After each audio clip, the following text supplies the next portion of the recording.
All right, everybody, welcome back to the Surfside Recovery Podcast. My name is Brian Licata, and I'm alongside the Executive Director of Surfside Recovery Services, the one and only Ian Koch.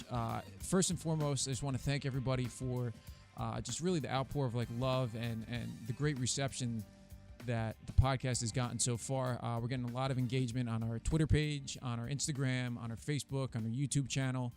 We actually just launched on iTunes as of yesterday. And we're also going to be on Spotify, Stitcher, TuneIn Radio, so you can really listen to this on a bunch of different platforms. Dude, we should go live on TuneIn. Is that even a thing? And do a live show. I'm not sure if we can do a live show. See, the problem now that I'm hooking this up through the computer, we might be able to. I'm not 100% sure though. So we're trying a new recording format where I'm recording straight from all this software into the computer. So hopefully it works. That could be our podcast goals. We could hashtag that podcast goals. I had somebody, I think it was Rick, was telling me he wanted us to do it live on Facebook.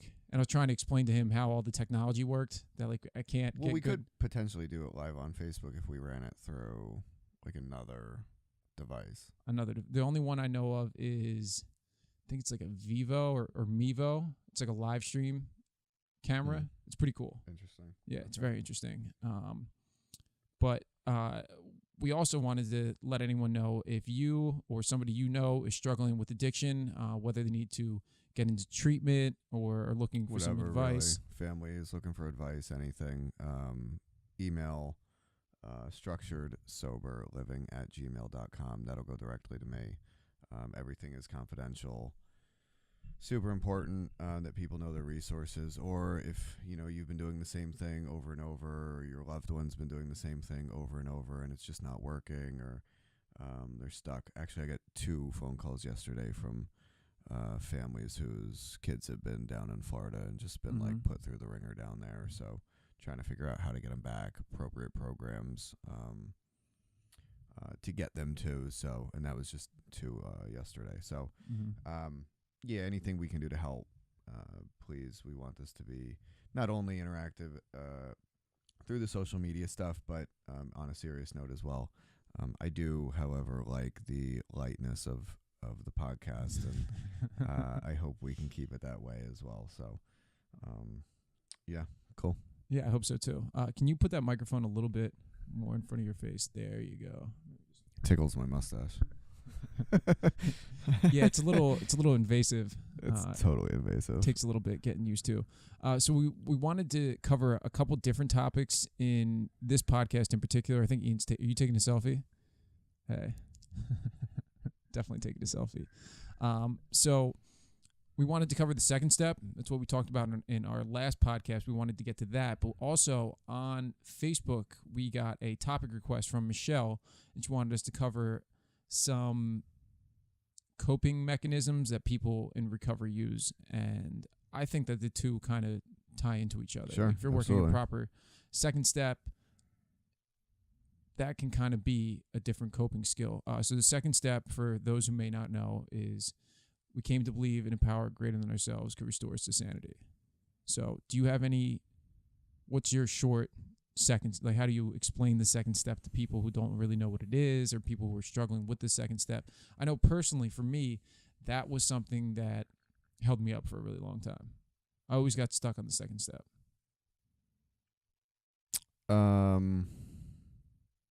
It's way simpler than people think. I mean, really, it's way simpler. In a nutshell, do you believe that you're the most important thing out there? Mm-hmm. And most people would say yes, they do. I actually, when I was using, I used to have this consistent daydream where the world revolved around me, but not really revolved around me, where I would be walking and I would imagine the world spinning under my feet, that I actually was in place and I was making the world spin. Like a cartoon? Yeah. It's a weird daydream. I mean, there was a lot of LSD involved, so right. sometimes that happens, I guess. But yeah, is there something else? Is there something bigger? Is my thinking working? And I think in a nutshell, that's really what we're trying to figure out, is does my is my thinking suitable to get me out of this problem or Mhm. get me out of this jam or whatever it may be? That was the thing I looked over time and time again. I always say I didn't really never have a problem with the first step, but after the first couple treatments, the first step wasn't really the issue. I couldn't figure out how to change or how to adopt like some sort of different lifestyle that I think prevented me from the second step. I had somebody explain it to me when I got sober this time. I think it was John P, who works with us. I Mhm. think he said to me, if you can just believe that the rest of the program is going to work for you, that's a second step. And really, that's still my philosophy. I always had these grandiose ideas, from LSD and mushroom trips and stuff like that, We should do a whole podcast on what we've experienced. That's on mushroom trips. I don't know if you would still have me employed if I went on that. There's a really good story about when I was out in California and took a bunch of LSD. There's actually probably a lot of people that would find that offensive. Not that we're glorifying it, but guaranteed there would be people that would find that offensive. Probably. Yeah. Probably. Anyway. So I digress. Sorry. Right. We digress. So the way I work the second step now is that I believe if I follow those principles really that are in the 10th step, that I follow that like 4x4, that's kind of my belief in a higher power. Like if we have those 4 things, you want to go through the 4x4? Because Yeah. I see these 2 things relating a lot. Sure. The 4x4 for the 12-step folks, it really is around the 10th step, and it's basically like you're watching for 4 things, and then there's four different things you can do about it, right? You're Mhm. watching for selfishness, dishonesty, resentment, and fear. And then it's as if these crop up. A, or number 1, we ask God at once to remove it. B, we make amends quickly if we've harmed someone. And C, we resolutely turn our thoughts to someone we can help. O, C is really we make amends quickly. Mm-hmm. Redo. When these crop up, ask God at once to remove it, make amends quickly, talk to somebody about it immediately, turn our thoughts to someone we could help. Right. Whew. Yeah. That was difficult. Well, I put it on you because I wasn't sure if I was going to get it right. I was trying to get it in order of what it says. So it's really like a very quick format to take personal inventory and look at, am I off track or am I off basis? But I think for me, like in the second step, or even like coping tools wise, like, can I believe that there's some sort of power, right? Some sort of thing that can restore me to sanity. Mm-hmm. So, like, let's look at that. Well, what is the insanity, right? The insanity is doing the same thing over and over and expecting different results.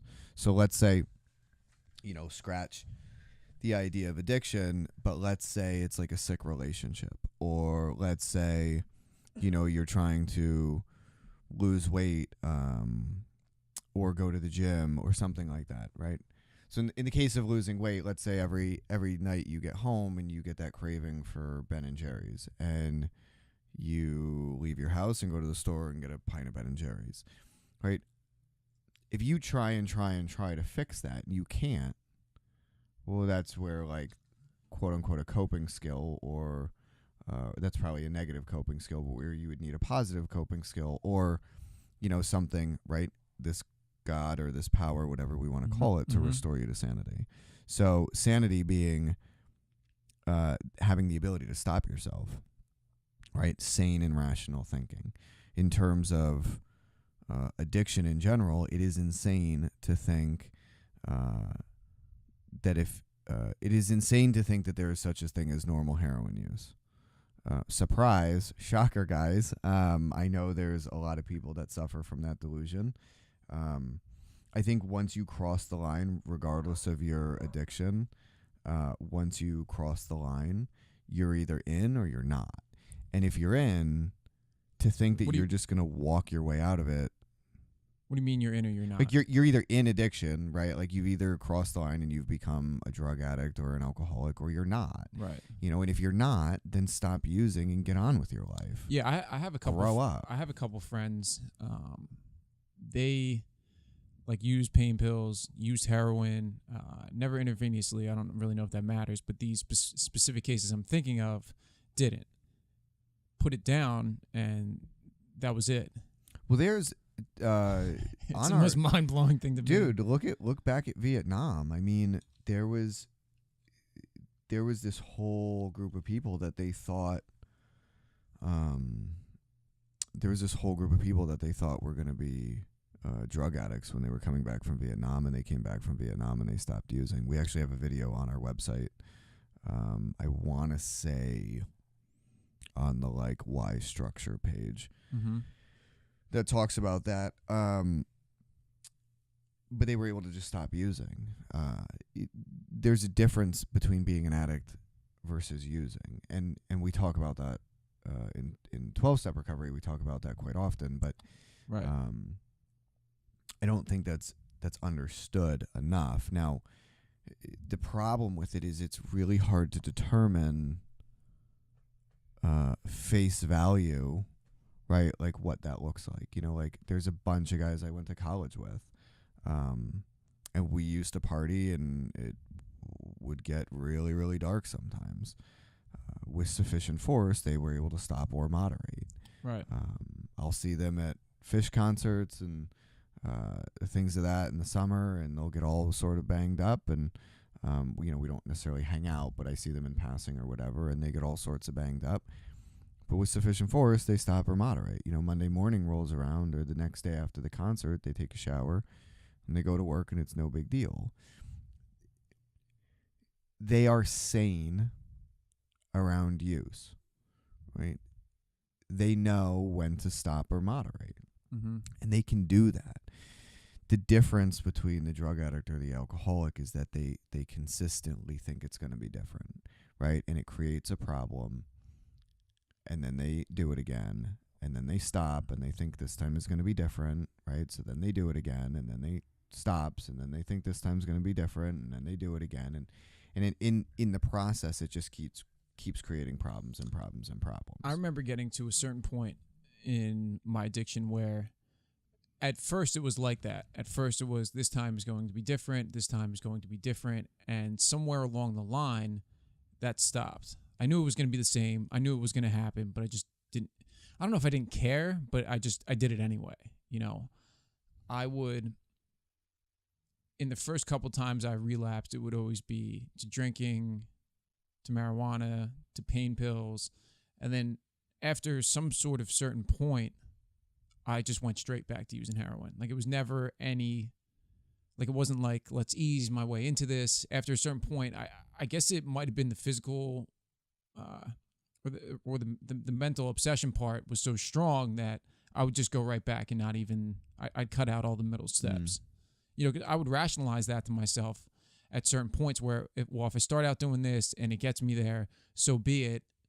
But then at some point that changed, and it was just right back to heroin every time, right after treatment. And I don't know if that's because of the way addiction progresses on people or how it progressed in me, if that's the reason. It's A, you had no coping skills. B, you didn't believe in a power greater than yourself. That power, it's a good way to circle back. Being your counselor. What do you mean, real my simple. counselor? Yeah, it's real simple.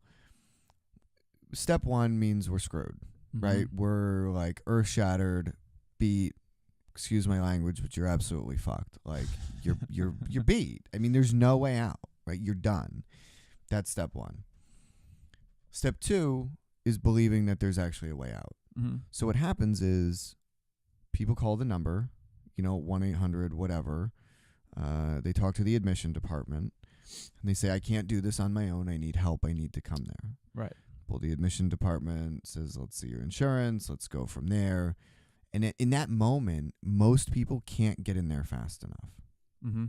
Right? They really are like just dying to get in. Yeah, I always know that's how it was for me. Once I decided I wanted to go, I had to be there within the next 7 hours or 8 hours or 10 hours or whatever. So in that moment, you're doing step one, right? You're surrendering that you can't do it on your own, and you're doing step two. You're believing that this facility can restore you to sanity.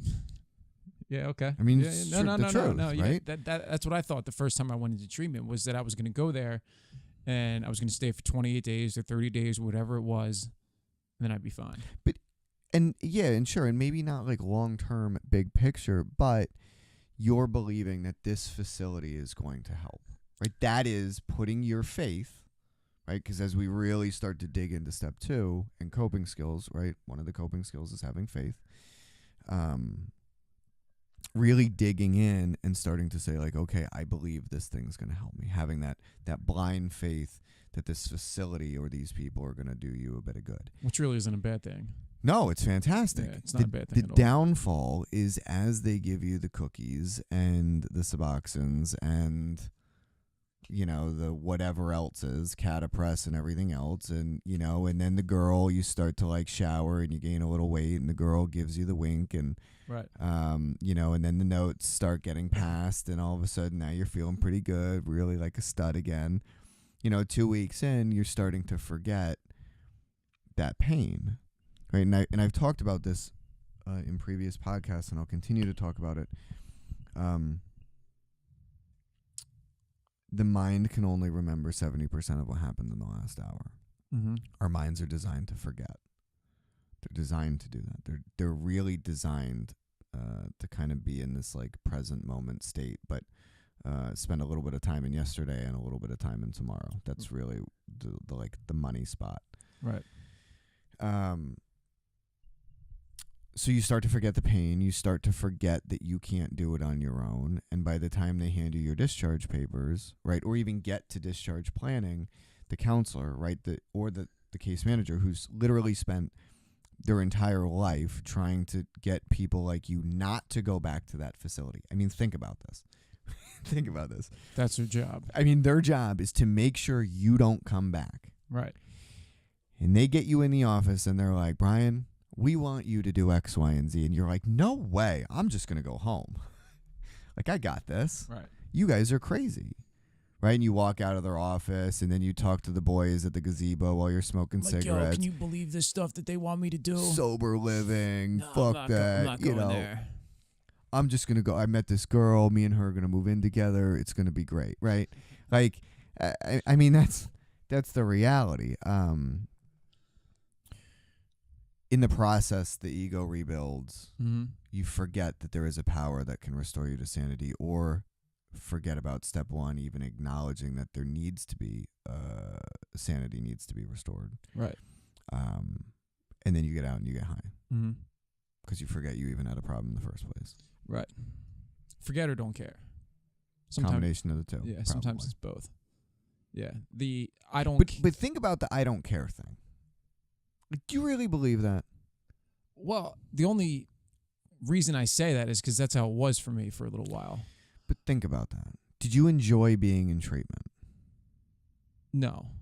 Did you enjoy the guilt or shame or the feeling of like you're never going to get anywhere in life? No, but that's the baffling part about how strong the physical mental obsession is, because in spite of all of the consequences, sure, that physical and mental part of addiction was so strong. So perfect. In that, do you really think it's I don't care, or is it I just can't not? Yeah, that's probably a better way to put it, that I just can't not, which I think might be a double negative. Sure. But whatever, right? Like I'm not trying to be politically correct.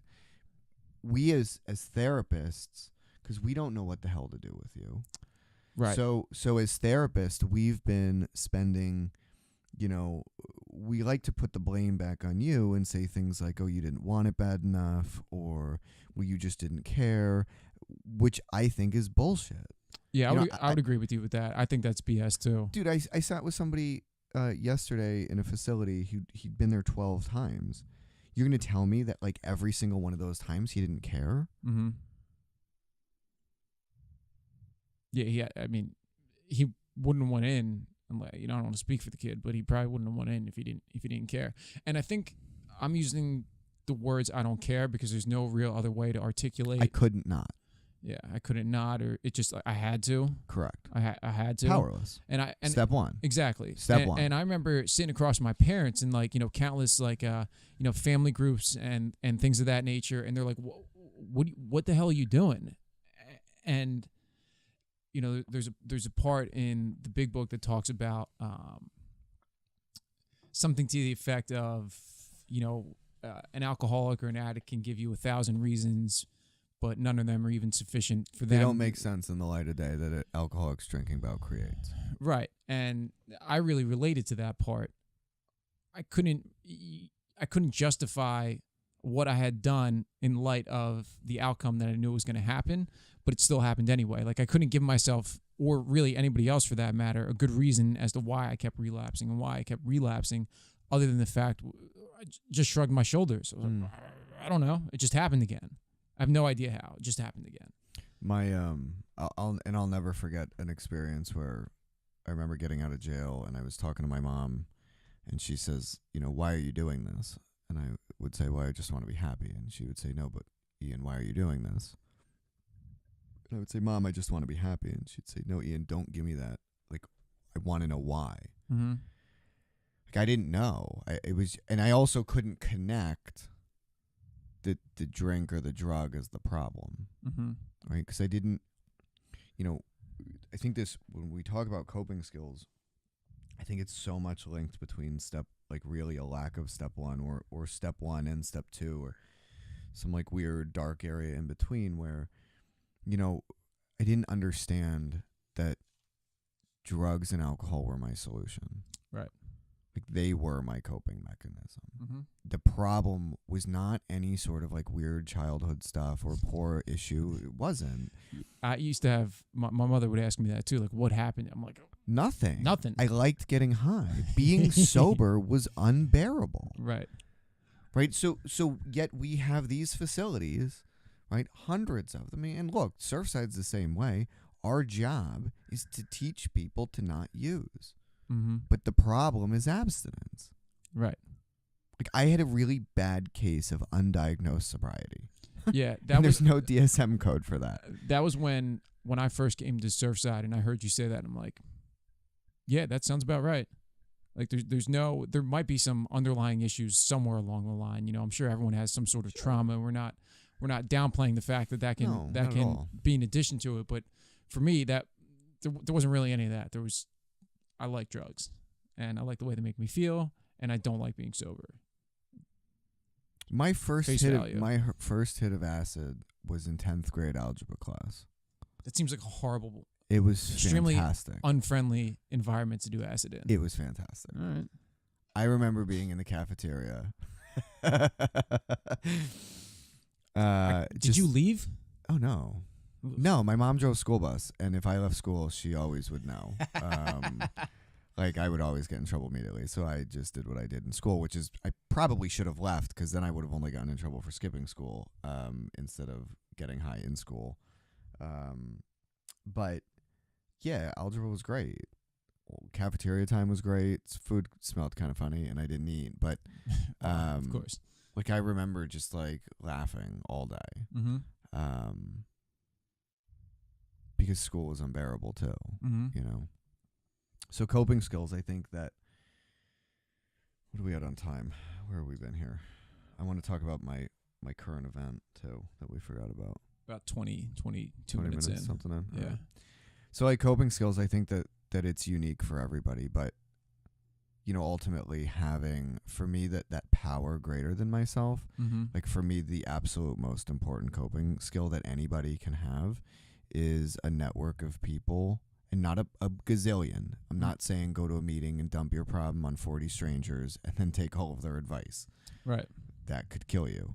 But having like a couple people that have been walking this walk longer than you, not like a week or a month or 2 months longer, but like have some significant time, that like when you're jammed up and you ask them a question and they give you advice, you shut up and listen. Mm-hmm. Like, I think that single-handedly is like the best thing you could do. And then whatever they tell you to do, I'm not saying you don't like it, but go and do it, and just follow. Mm-hmm. What's been most helpful for you? I think that is a big portion of it. When you were, right, because that leads to everything else. Right, and I wouldn't necessarily say I always follow whatever it is they say, but I take it into heavy consideration. I have 2 or 3 close friends whom I go to who have been sober a little bit longer than me. And I think the biggest thing I've done this time is, and I always say this, I try to make sure I don't do too little of a 12-step program and I don't do too much.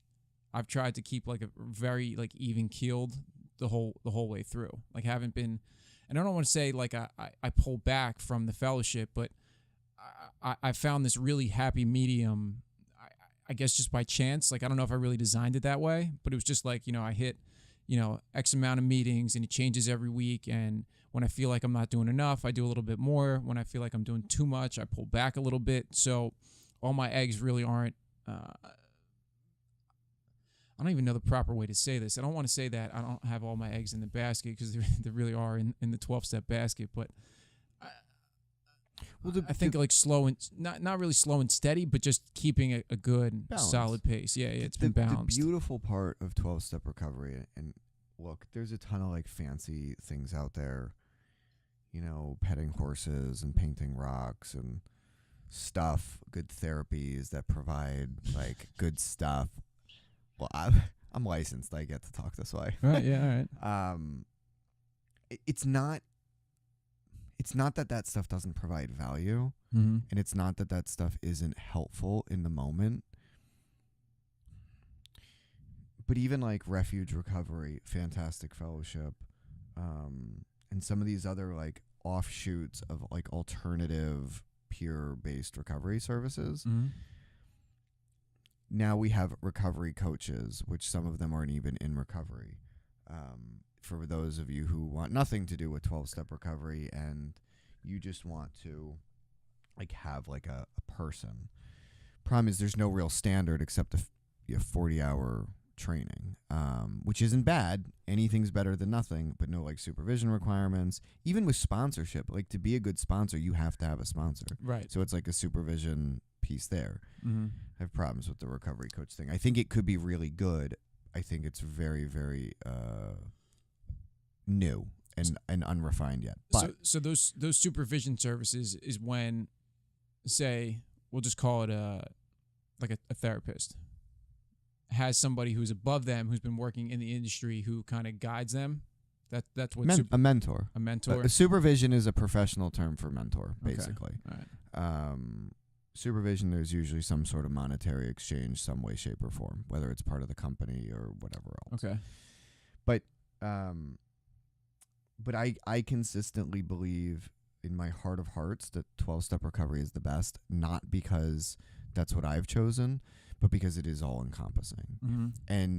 And if the person can push through some of the harder pieces, like finding their own identity in 12-step recovery, I think that's where people really blossom. Because like you said, like you can, if you want to go to a meeting every day, I mean, look, we've got people in 12-step recovery that have been sober for years that don't work any steps, never done a 4th and 5th step, never made any sort of amends, but they go to 2 meetings a day and they appearing to be pretty happy.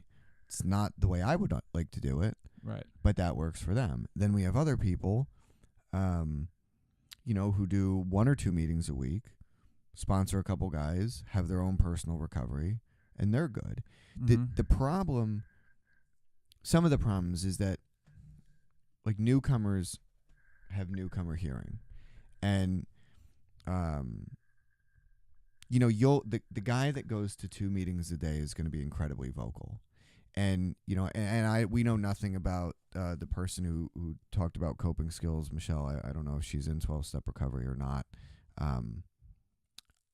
I would be more, just based on the question, more leaning towards she's not because of the question, looking for something else. But the problem is, if Johnny goes to 2 meetings a day and really tries to push that stuff on her, and that's not good enough for her, maybe she's a single mom with 2 kids and can't do 2 meetings a day. It's not possible. She starts to think that it's not going to work for her. Right, or that she's doing it wrong. Correct. And I don't know that I've ever been to a meeting where like everyone's pounding the table about going to a meeting every day, and someone raises their hand and says, you know what, my name's so-and-so and I'm an addict, and I actually only go to 2 meetings a week. I sponsor somebody. I have a prayer and meditation life. I show up to my job every day on time. I don't waste time at work. I treat my wife like the first day we ever met. I've never cheated on her, and I don't look at other women. You don't hear that. Why? Because they're tuned out by the people who are pounding on the table saying, I go to a meeting every day. If you don't go to a meeting every day, you're going to die. And again, if you can find your place in 12-step recovery, you know, there really is something for everybody. Yeah, and I think that was part of it too. I think I found where I fit in over time, and that's changed too. You know, I was and it will change. And I'm sure it'll keep changing. It's been pretty steady, I'd say, for the past year. And I've kind of I'm talking big picture, 10 years, 20 years. You know, like. Right. Well, this is big picture for me. Now, I know, and it is right, but it will continue to evolve. And you know, and sometimes, again, like why it's so good is because, you know, sometimes it's like really heavy on the network and the friends and the fellowship. Sometimes it's really heavy on the sponsorship, aka mentorship. Sometimes it's really heavy on the prayer and meditation. You know, right there are 3 massive coping skills: spirituality, network, and fellowship. You know what I mean? Like, in other times it's going to be other things, you know. You know, there's lots of options in there. So right. Yeah, I think those 3 are absolute. I mean, that's pretty much the essence of it. So what do you have here as far as current events? So current events, we want to do some of this stuff. I'd like to do it in the beginning. However, we got so excited. This is the end. This is the end as we know it. Actually, this is pretty cool. This is in, I saw this morning, NBCnews.com posted, HIV positive man in the UK is the second known adult worldwide to be cleared of the AIDS virus. I think that's pretty interesting because, you know, we did the podcast on medicated assisted treatment. Clinics, part of the point of the clinic was to stop the spread of Hep C and HIV. Stop the spread of it, not necessarily cure it. But more recently, we got the medication known as Harvoni, which has started to pretty much cure Hep C. And now that there's some stuff showing promise around HIV, I think that's really important. It sounds like this guy got a bone marrow transplant almost 3 years after receiving bone marrow stem cells from a doctor with a rare genetic mutation that resists HIV infection, and more than 18 months after coming off antiretroviral drugs. I don't know what that word is. Highly sensitive tests still show no trace of the man's previous HIV infection, which is super cool. You know, so that shows some promise. And then it goes on to say that some 37 million people worldwide are currently affected with HIV, and AIDS pandemic has killed around 35 million people worldwide since the beginning of the 1980s. That's a crazy number. I didn't know it was that high. I had no idea. Yeah, I was kind of young, really, when the whole AIDS epidemic was going on. I mean, I was like a toddler. The beginning of the 80s, yeah. Right. Well, I mean, yeah, I was born in the early 90s, so it was kind of you were on the later end of that. Right. Yeah. So I didn't really realize how big of a deal it was then. You know, the only experience I had was that movie with Tom Hanks, The Philadelphia. Great flick. What's it called? Philadelphia. Interesting. Yeah, it was really good. Don't know anything about it. It was very good. Do you have anything else, or is that the one topic for the week? No, that's good. We're gold. Okay.